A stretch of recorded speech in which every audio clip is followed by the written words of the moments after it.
Namba moja, tunapomwamini Yesu anatupa ushindi juu ya dhambi na uovu wa kila aina. Kwa hiyo anayekudanganya kwamba hawezi kuishi bila kuvuta sigara ni muongo. Aliyekudanganya hawezi kuishi bila kwenda klabu ni muongo. Aliyekudanganya hawezi kuishi bila kunywa pombe ni muongo. Anasoma tunapookoka anatupa ushindi juu ya dhambi na uovu katika jina la Yesu. Namba mbili, tunapookoka Yesu anatupa ushindi juu ya shetani na nguvu zote za giza. Kitabu cha Luka 10:19 anasema, tazama nimewapa amri ya kukanyaga nyoka na nge na nguvu zote za yule mwovu. Anasema wala hakuna kitakachowadhuru. Ndiyo maana tuko mahali hapa tuambie habari za Yesu.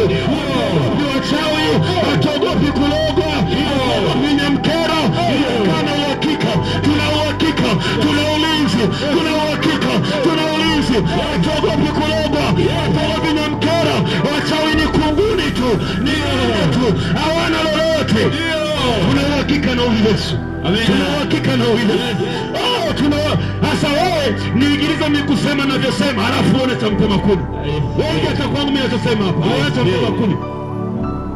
Sisi tunaongea, tuna uhakika ametupa ushindi juu ya shetani na nguvu zote za giza.